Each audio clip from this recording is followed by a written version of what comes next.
Tudo certo. Então, acho que a gente pode começar, visto que você entrevista Deus e o mundo para esse grupo, e aí ninguém faz uma entrevista com você. Então, eu estou aproveitando aqui, gente, para começar o nosso podcast do Conecta, entrevistando a nossa grande sócia, anfitriã de tudo, a organizadora, a pessoa que faz tudo acontecer, nossa querida Silvia Vargas. Silvia, bem-vinda ao podcast, ao seu escritório, ao seu próprio escritório. Né? Obrigada. Nossa futura sede, tá? Vocês vão ser todos entrevistados aqui, daqui pra frente. E, cara, conta aí sobre isso, sobre como isso aconteceu, assim, porque eu lembro que logo que a gente começou a trabalhar junto, você falou que você estava se sentindo muito estagnada, parada no mercado e tal, e você precisava dar uma guinada na sua vida profissional, e aí, tipo, eu não sei quanto tempo, não faz muito tempo, você já está aqui no escritório lindo, super bem localizado, trabalhando na área e fora assim, os grupos de networking, as entrevistas, as pessoas que você conheceu ao longo do tempo. Fala um pouquinho. Acho que é de mim isso. Sei lá, do signo de alguma coisa. Não Qual sei. é o seu signo? Que mal pergunte. Capricórnio com ascendente Capricórnio, que tem fama de trabalhador. Pé no chão pra caramba. Pé no chão é trabalhador. Mas eu tenho isso em mim, assim. Eu olho para as coisas, isso aqui não tá dando certo. Ou isso aqui não tá bom. Uhum. O que eu posso fazer para que fique bom? Qual ideia eu posso ter? Eu não sou muito de ficar parada, esperando as coisas acontecerem, não. Então, isso tudo aqui que tá acontecendo foi por causa disso. Porque eu estava num momento que não estava muito legal para mim, profissionalmente. Por causa da pandemia, né? Acho que todo mundo teve... Foi um mix de coisas, né? Teve o Tito, que você teve que ficar um tempo parada para cuidar do Isso, Tito, foi uma opção, né? Sim. Eu trabalhava demais, eu tinha muitos clientes, eu tinha grandes clientes, com carteiras enormes, com muitas audiências.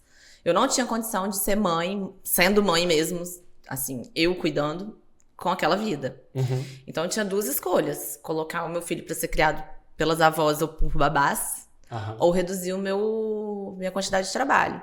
Zero arrependimentos, né? Zero arrependimentos. Não, porque tendo esse perfil que você tem de fomentar as coisas, acaba que eventualmente, cedo ou tarde, isso aconteceria. E aí a gente passa aí alguns anos, 4 anos, digamos assim, pandemia, um pouco antes, né? Porque o Tito é um pouquinho... o Tito tem 6, mas 6, né? eu fiquei meio parada uns 4 anos mesmo. Uhum. Não parada, né? Assim, com um trabalho reduzido. Com um trabalho bem mais reduzido, e aí você acaba perdendo a visibilidade no mercado. Porque mudou tudo. Menos, né? Porque foi o período que eu fiquei mais parada foi justamente o período da pandemia. Porque Tito é um bebê de pandemia.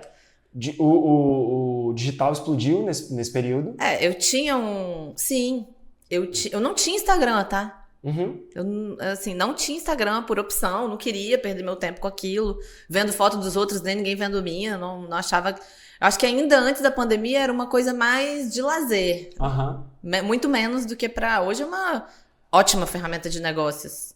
Uma vitrine. Em 2020, eu diria que já era uma ferramenta profissional, mas nada, eu acho que prepararia a gente para o que é hoje. Não, assim, é totalmente diferente. Sabe? Já mudou, num período tão curto de tempo, já mudou muito. Né? E aí, no final das contas, dá um resumo rápido do que você faz especificamente. Você é advogada trabalhista, mas e aí? Você estava contando aqui para mim antes do podcast umas histórias assim que eu achei inacreditáveis e eu falei com você não pode dizer que seu trabalho é monótono. Não né? A gente pode até contar alguns casos aqui que são interessantes. O caso... Conta esse caso do chupão aí. Do chupão? O do chupão é de hoje, um caso de hoje. Eu tava falando que 20 anos de advocacia e eu continuo me surpreendendo com as questões que chegam, né? Uma loja de roupa, uma determinada funcionária, pela segunda vez, chegou com um chupão no pescoço. E eles têm uma regra de vestimenta ali, né? E não é legal ficar o vendedor atendendo as pessoas com... Tem a regra de vestimenta se faz o código de conduta, né? Porque é uma coisa que é um dos seus produtos, é uma coisa que você constrói e você entrega para a pessoa. Porque aos olhos da lei, se não há um código de conduta escrito e apresentado para o funcionário na contratação, ele não existe. Pode estar no contrato de trabalho. O melhor lugar para ele estar, contrato de trabalho é regimento interno, na verdade. Sim, porque se não tá escrito em lugar nenhum, a regra de vestimenta não existe. E aí ela a no pessoa verbal pode ir com o chupão que ela quiser e se o patrão reclamar, então um processo. Mas essa questão é muito delicada, porque normalmente as regras não falam sobre isso. Ela vai falar que vai usar a camisa do uniforme, aciada, limpa, calça comprida, sapato fechado, esse tipo de coisa. Dependendo do ramo, o ramo de alimentação, a unha tem que ser curta, não pode ser pintada, se mexer com comida. Fora o lance de usar a proteção no cabelo, isso, na barba então, e tal. porque a regra de vestimenta também, ela não pode vir descolada de tudo, não. Porque eu quero que todo mundo aqui, que ninguém use barba. Não pode. Uhum. Tem que ter um motivo. Não, aqui barba não dá porque é um ambiente de cozinha. Senão pode cair um pelo e tal. Acho que esse lance do chupão, eu acho que ele tem muito a ver com a questão da tatuagem também, né? Né? Foi a analogia que eu fiz. Então, na hora de responder isso. Porque a pergunta, a dúvida da minha cliente era o seguinte, eu já adverti ela verbalmente. Ela veio com o chupão no pescoço de novo. Cara, que isso, que loucura, gente. Eu posso dar uma advertência escrita pra ela? Eu tive que parar pra pensar pra dar essa resposta, porque não tem escrito na CLT. Pessoa que vai trabalhar com chupão pode tomar... E é uma coisa que drena bastante o seu tempo, né? Porque se você parar pra pensar, você tem que pegar, você tem que estudar, você tem que olhar a lei, você tem que ver se tem jurisprudência a respeito. Né? É um caso muito... peculiar. Sim. Né? E aqui, como é que é aquela frase que é raro, mas acontece muito, né? É raro, mas acontece com frequência. É isso. Então, a orientação nesse caso, eu fiz justamente a analogia com a tatuagem. Eu não posso impedir o meu funcionário de fazer uma tatuagem. Mas eu posso colocar uma regra de vestimento onde ele não deixa aparecendo. Ele usa com a camisa de manga comprida. Coloca lenço, faz a maquiagem pra tirar o chupão, moça. Eu falei com ela, você não pode impedir que o namorado dela dê um chupão nela e você... Nem sei se tem certeza. E se for vítima de violência doméstica? Aí você vai dar uma advertência escrita numa pessoa que de repente sofreu um abuso? Não tem como saber. É muito delicado. Eu lembro que quando você fez aquele workshop com a gente, né, um mini curso falando sobre direito trabalhista, eu fiquei chocado com os casos, né, e com a quantidade de regras e as coisas com as quais você precisa lidar para você cercar, porque, cara, é muita coisa, é muito trabalho, gente. Assim, eu sou empresário, mas como diz a nossa amiga Isabel, eu sou líder de mim mesmo só, não tenho funcionário, eu trabalho para mim. E assim, tem uma carga super gigante, porque não deleguei, mas às vezes rola um medo de delegar, porque tipo, se eu não souber lidar com o funcionário, eu posso tomar uma naba nesse ponto, né? E eu acho que tem muita gente que tem empresa, que tem funcionário, que tá fazendo as coisas assim, não tá nem aí pra nada, contrata de qualquer jeito e tal, e aí não sabe o risco que tá correndo de sofrer um puta de um processo trabalhista que pode chegar a te forçar uma falência, porque dependendo dos valores, se você não tiver caixa para pagar o processo, acabou a sua empresa. Eu infelizmente já vi isso acontecer algumas vezes. Principalmente em empresa empresas pequenas. Por causa do processo trabalhista. Microempresa, empresa pequena, às vezes está fazendo alguma coisa errada, mas está fazendo coletivamente, errado com 20 funcionários. E não sabe que está fazendo errado, na maioria das vezes não é a intenção. É porque não tem o conhecimento mesmo, não sabe o que poderia ter sido feito diferente. Aí sofre uma ação trabalhista coletiva, acabou a empresa. Se for uma ação de sindicato, assim, coletivo, vem pesado.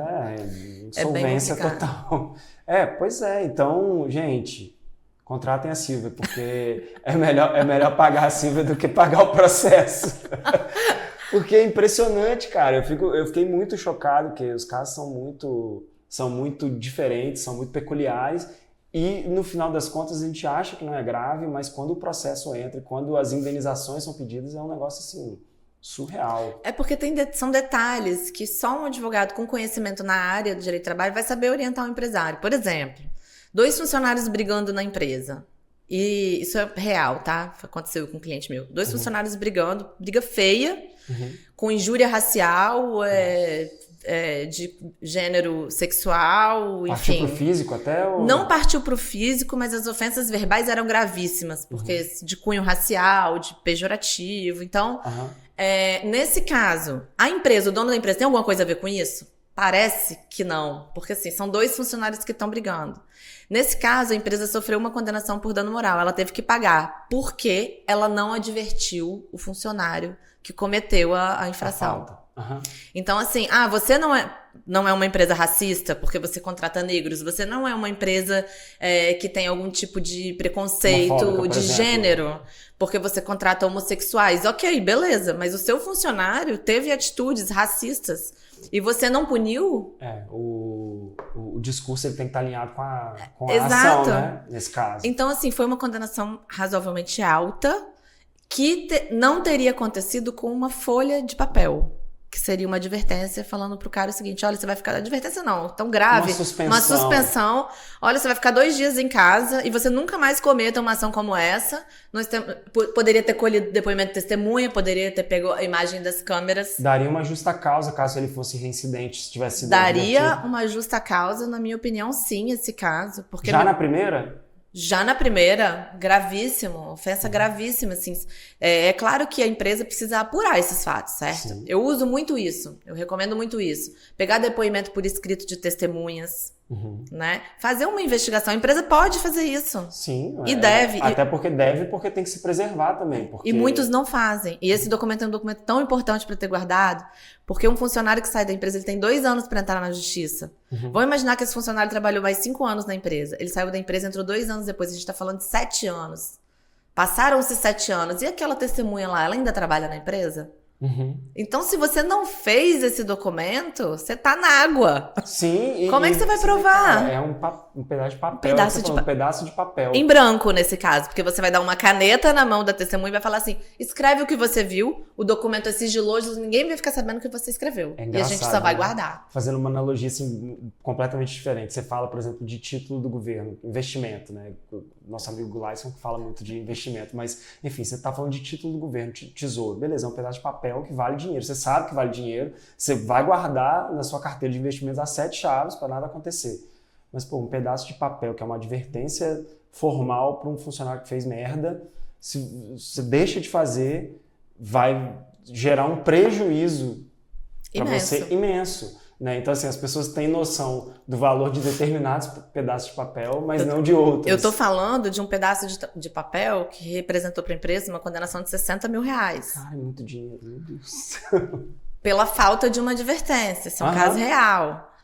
Então, assim, não é só... É para evitar reclamação trabalhista, mas também é para ter uma empresa organizada, porque é muito simples fazer isso. Mas as pessoas não sabem que como que faz, que tem que fazer. Eu acho que, para além disso, né, quando você faz essa higiene, digamos assim, da empresa, você até evita que casos do gênero aconteçam, porque... os funcionários sabem que tem regras, eles sabem que as regras são aplicadas e que as punições acontecem, então eles andam na linha, na maior parte dos casos. Agora, quando você não tem regra nenhuma, né, aí as coisas vão acontecendo de maneira caótica e você vai tentar controlar depois, não consegue. Porque não tem também... E outro problema, um problema é não ter regra, outro problema é ter regra de gaveta. Às vezes, já aconteceu muitas vezes, eu entrar na empresa, você tem código de conduta, tem regimento? Ah, tenho. Ah, não, eu peguei aqui um modelo da internet, aí eu fiz, tá aqui. Usou pra alguma coisa? Não. Advertiu alguém? Não fez nada com aquilo.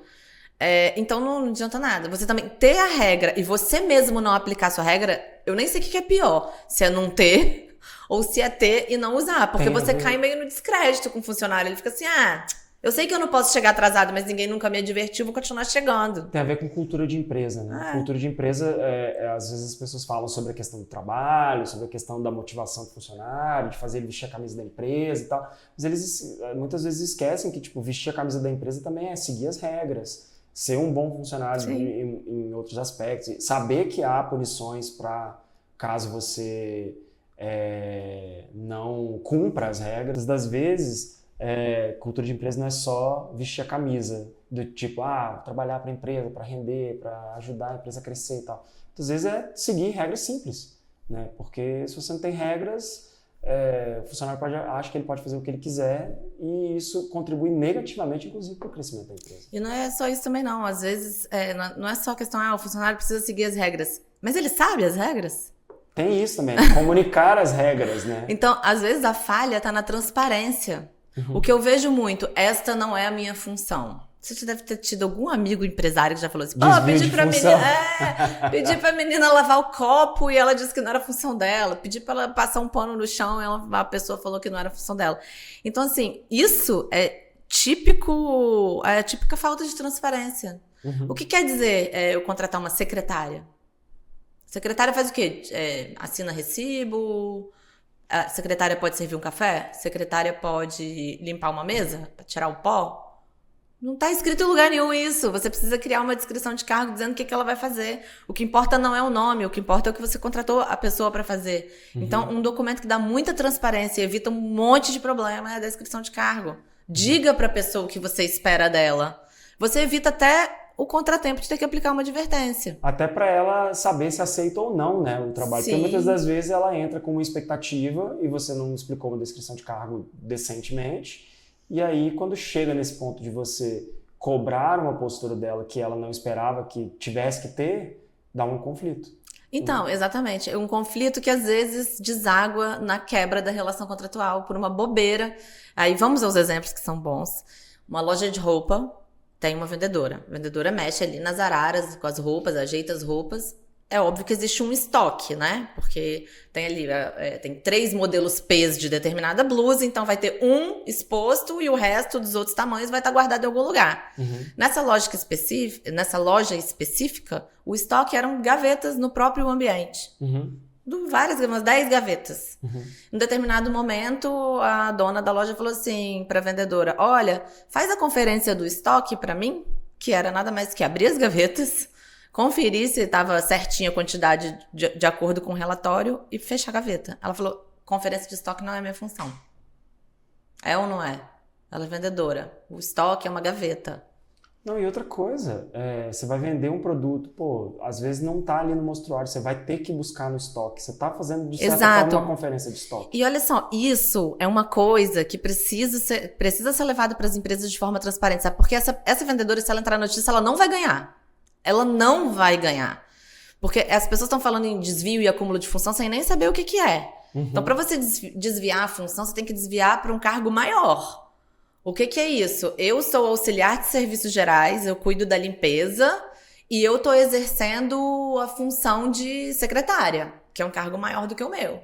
Ou eu sou secretária e estou exercendo a função do advogado. Então, você exerce a função maior. Isso é desviar para uma outra função. Você não desvia para um menor. Você não desvia porque... Mas e o acúmulo de função? O acúmulo de função é você fazer a sua função mais a do outro. Então, mesmo que sejam 2 pessoas no mesmo cargo. Tipo, se você estiver vendendo para 2. Como se fosse... Você tem 2 vendedores, um vendedor trabalhando menos, você está vendendo mais que ele. Não, isso não. Em tese, isso é vantagem para o vendedor estar vendendo mais, se tiver comissão. Vamos voltar no mesmo exemplo. Do acúmulo de função da auxiliar de serviços gerais. Ela está fazendo auxiliar de serviços gerais, essa função de limpeza, mais o de secretária. Ela acumulou 2 funções. 2 funções que tem na empresa. Uma coisa que vai muito para esse trabalho e todo mundo perde, meu Deus, por que ainda entram com essa reclamação trabalhista? É falando justamente o seguinte: eu sou vendedor e me pediam para fazer limpeza, isso não faz parte da minha função, isso é função de auxiliar de serviços gerais. Não é, gente. A limpeza do ambiente de trabalho é dever de todos. A empresa pode ter, depende até do tamanho da empresa. Se for um escritório igual esse aqui, essa sala de podcast aqui, eu preciso contratar uma faxineira para limpar essa sala? Não, as pessoas que usam, um passa um pano, o outro limpa a mesa. Pode fazer parte de qualquer atividade, até da atividade de um advogado, por exemplo. Eu posso contratar um advogado e falar o seguinte: olha, uma vez por semana você tira o lixo, eu preciso que você passe um paninho aqui na mesa só para deixar o ambiente limpo. Não tem problema nenhum. Não. Acho que rola uma questão de ego também, né? A pessoa, não, eu não vou me rebaixar a uma função rasa igual a essa, menor do que essa, porque eu vou contratar uma A minha coisa. tese é que é falta de transparência, falta de conversar. E não é só falar que tem que fazer, é entender o porquê. Eu acho que falta muito isso, o problema da comunicação. Que é o seguinte: olha, nosso ambiente aqui é pequeno, você entende que eu não preciso contratar uma... Sabe, essa conversa, desse jeito. Você entende que eu não preciso contratar uma auxiliar de serviços gerais para limpar esse ambiente de 20 metros quadrados aqui? Vamos fazer a gente? Quantas pessoas são? 3. Então vamos revezar? Uma vez por semana um passa um paninho no chão, um pano na mesa e tira o lixo? Beleza? Beleza. Sim, até porque se você não contrata essa pessoa, é mais dinheiro que sobra para você pagar os salários. Tem não isso. É? Pois é, nessas horas é bom para você ter todo esse compliance trabalhista, que foi o termo que a gente não usou aqui, mas que é o que basicamente você faz, né? Você trabalha com compliance trabalhista. Sim.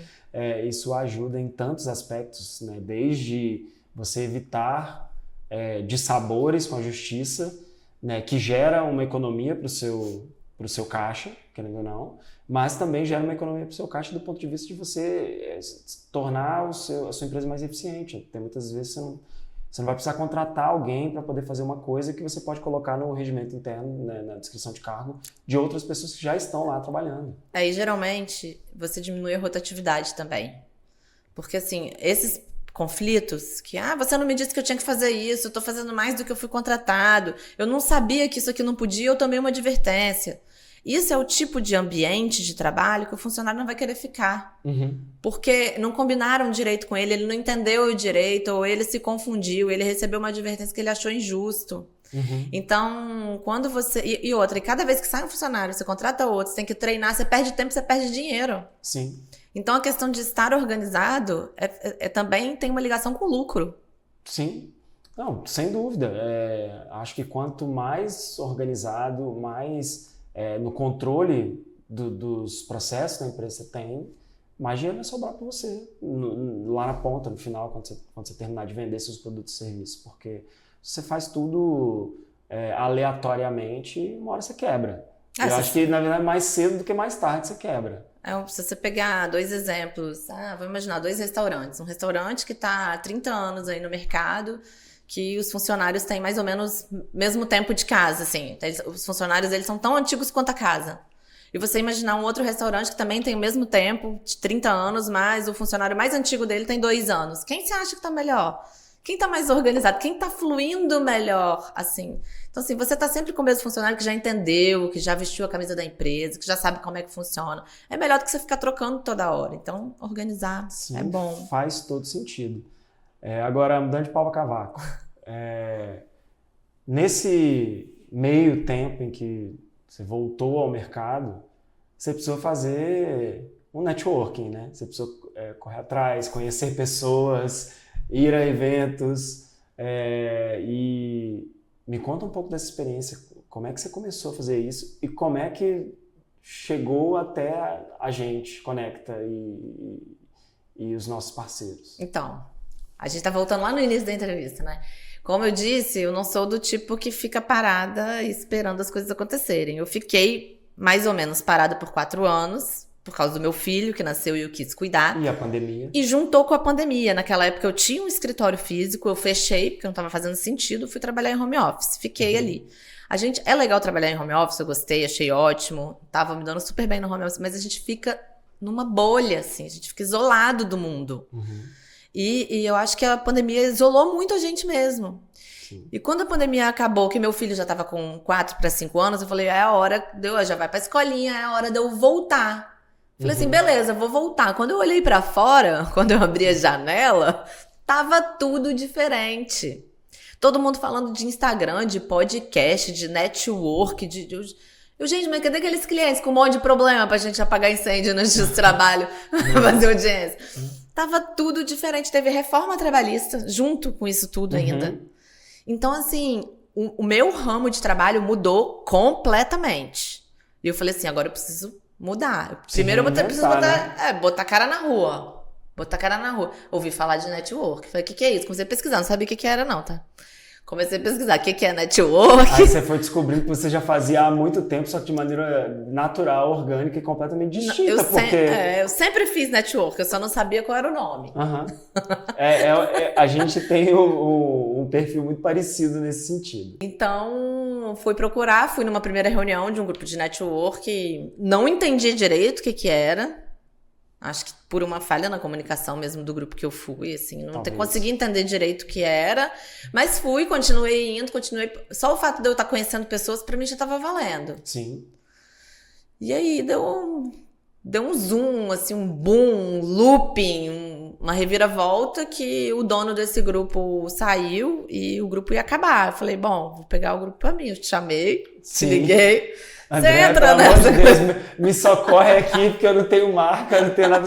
Calma, respira fundo, que a parte mais difícil você já faz. Deixa essa parte aqui, que essa parte aqui eu dou um jeito. Mas, sério, é um trabalho incrível, é um trabalho muitas das vezes difícil, porque lidar com pessoas não é uma tarefa fácil, mas acho que como a gente lida com clientes, tanto eu quanto você, a gente estava, em certa medida, acostumado com conversar com pessoas, lidar, atender e explicar as coisas. Então, o que foi mais difícil para a gente talvez foi só estruturar novamente o grupo de uma forma que fosse coerente para a gente. E quando a gente menos percebeu, estava aí já 50, 60, quase crescendo. Vertiginosamente. Vários eventos. Pô, esse ano foi um ano de absoluto sucesso. Eu posso dizer que foi incrível. Assim. Porque eu acho que o que mostra o sucesso não é nem a quantidade de gente que entra, é a quantidade de gente que fica. Uhum. Porque a gente não tem...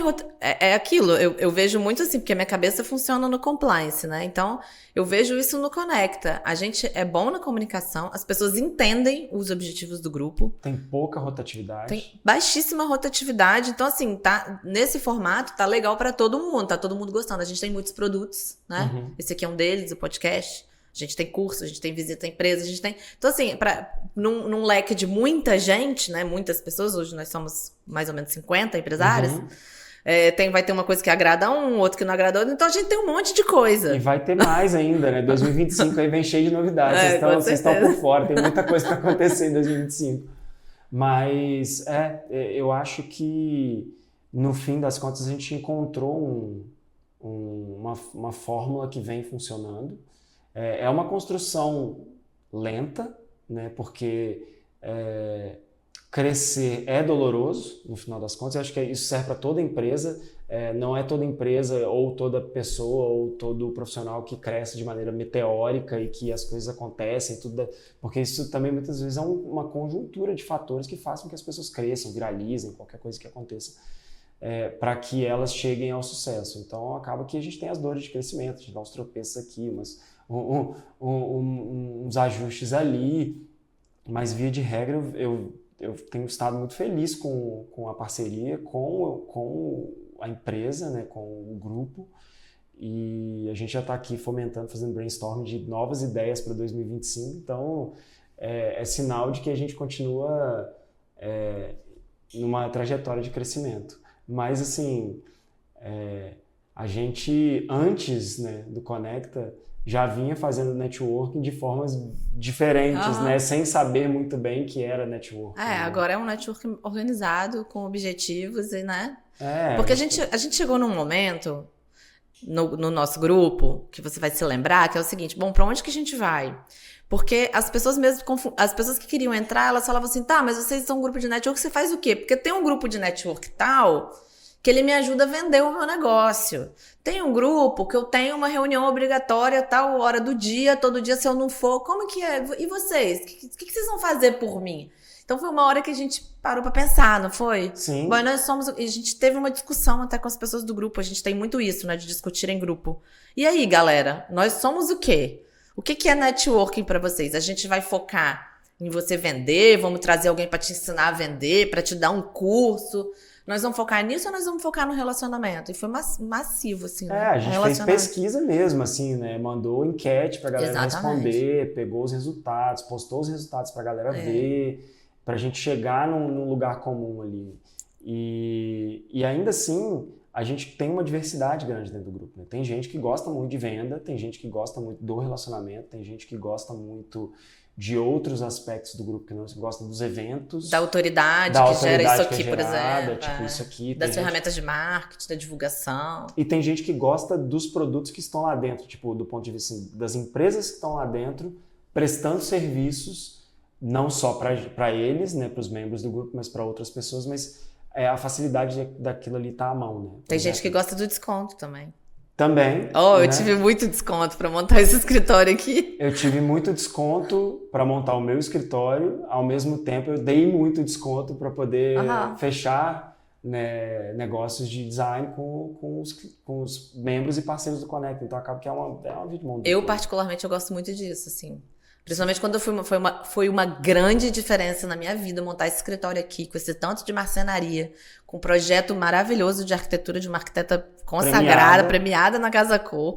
Então, assim, fiz isso por um valor, assim, consideravelmente menor do que eu teria gasto se eu tivesse aí por fora pegando. Com automação ainda, que tá terminando. Exatamente. Então, assim...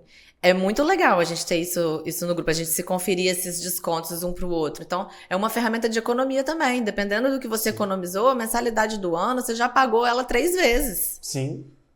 Não é? Certamente, não. Só o podcast, né, no final das contas, que a gente está produzindo. Só o podcast já vale. Já é uma grana, já. E aí, quando você ainda vai adquirir outros serviços e produtos e ganha desconto ainda, você já. E o que eu acho mais importante é que nós no Conecta, a gente conseguiu provar que o relacionamento rende frutos. A gente conseguiu provar isso. Sim, a gente tem vários casos, né? A gente, depois de 1 ano e meio, porque um relacionamento é uma construção. Você não casa com a pessoa que você conheceu na semana passada. É a mesma coisa. Então, nós, depois de 1 ano e meio, conseguimos provar, quem tá esse tempo todo, que um relacionamento forte, construído num grupo de empresários que viram amigos, dá negócio.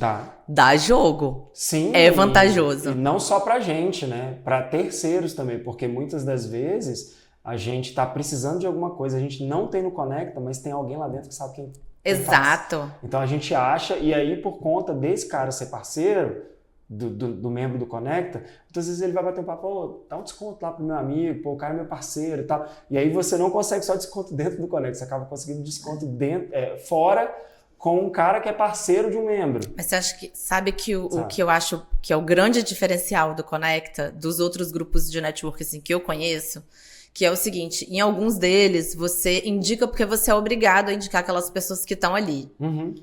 Às vezes pode ser até... Eu já ouvi relatos disso. Às vezes eu tô indicando uma pessoa, mas eu não sei quem é. E se eu indicar para por exemplo, se eu indicar um trabalho ruim para um cliente muito importante meu, pois quebra minhas pernas. Então, eu acho que o grande diferencial do Conecta é esse. A gente indica porque a gente criou um relacionamento sólido, nós viramos amigos, a gente conheceu a empresa da pessoa, a gente foi na empresa da pessoa, a pessoa deu uma palestra pra gente sobre o que ela faz, nós usamos o serviço dela, a gente entendeu tudo, então a indicação é natural. A gente sabe, né? A gente sabe que é bom, né? A gente chega à conclusão de que a gente sabe que é bom, porque a gente fez todo o processo, toda a jornada. É isso. Né? Então, a gente fica muito mais seguro, né, para indicar. Sim, é igual entrar aqui nesse escritório. Se você entra aqui nesse escritório, você sabe que a Salissa fez o projeto de arquitetura. Você olha e vê que está muito bem feito. Você sabe que os móveis foram feitos pela Vix Design. Então, você está vendo que é um produto de qualidade. Então, você pode até não ter comprado lá. Você pode até não ter contratado a Salissa como arquiteta, nem comprado esses móveis lá com a Eugênia. Mas você entrou aqui e você viu que é bom. Quando você precisar, você vai lá. Porque você já viu o meu. Sim. Não é assim que funciona? Sim. Então, eu acho que isso é um diferencial do nosso grupo, esse relacionamento próximo. A gente faz questão do presencial. Nossas reuniões não são online. Nossas reuniões Sim. É olho no olho. Não, e faz todo sentido. Eu acho que quanto mais próximo os empresários estiverem, mais chance de você conhecer melhor e você ter a segurança para poder fazer a indicação. Né? E a gente também faz avaliações também, de tempos em tempos a gente coloca as enquetes lá para o pessoal avaliar as experiências que tiveram com membros do grupo, né? Entre membros e membros, Sim. Né? Para a gente ter certeza de que está tudo acontecendo de maneira transparente, né? Está indo tudo bem, e aí a gente, se qualquer coisa acontecer também de errado, ou qualquer problema que tiver, a gente vai lá, a gente conversa, a gente tenta entender o que aconteceu, porque também é importante a gente ter a noção de que nem sempre as coisas acontecem como a gente planeja, mas que a gente está preparado para poder cuidar de maneira transparente e colocar tudo no seu devido lugar. E acaba que por isso também, acho que por conta dessa honestidade, dessa transparência, é que as coisas fluem bem também, sabe? Então a gente tem muito orgulho hoje de estar no grupo, sabe? E recentemente a gente fez o jantar lá no Delírio, foi um sucesso, né? Mais gente já entrou no grupo. Sim. Os resultados e os frutos estão sendo colhidos aí, a galera gostou muito, muita gente falou que foi o melhor jantar até agora. E a gente espera fazer mais, né? Bora pro próximo. 2025 vai dar tudo certo. Ó, gente, obrigado pela entrevista. Eu acho que é mais do que justo a gente terminar esse ano com chave de ouro, entrevistando a nossa anfitriã, que faz tudo pela gente. E 2025 tem muito mais. Muito mais.